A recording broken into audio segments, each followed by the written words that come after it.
Restaurant manager Antonio لافونتے آج گاہکوں کی خدمت خود ہی کر رہے ہیں، کیونکہ انہیں صرف شام کے اوقات میں ریستوراں کھولنے کے باوجود ضرورت کے مطابق عملہ نہیں مل رہا۔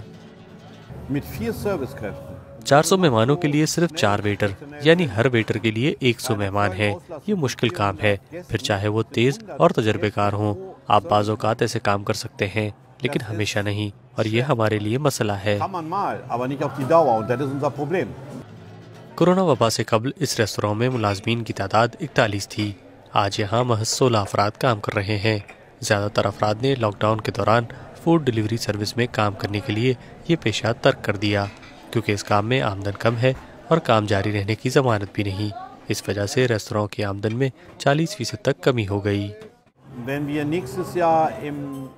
جب ہم اگلے اپریل میں سیزن شروع کریں گے اور اگر ایسا ہی کچھ حال ہوتا ہے تو میں تصور بھی نہیں کر سکتا کہ ہم کیسے کام جاری رکھ سکیں گے۔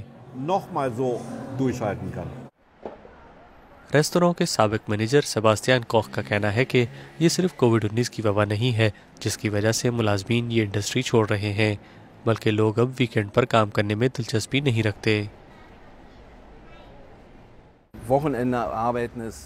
ان کے لیے ویکینڈ، عام تعطیل یا پھر دیر رات تک کام کرنا مزید پرکشش نہیں رہا۔ نوجوان افراد کے پاس اب دیگر صنعتوں میں کام کرنے کے مواقع موجود ہیں۔ ایلف کوخ ماضی میں بطور ویٹر کام کرتی تھیں، وہ اب ریٹیل سیکٹر میں کام کر رہی ہیں۔ جب وہ ریستوراں میں کام کرتی تھیں تو ان کے ہاتھوں میں بھاری ٹرے اٹھانے سے درد ہو جاتا تھا، لیکن ان کے کام چھوڑنے کی وجہ صرف یہی نہیں ہے۔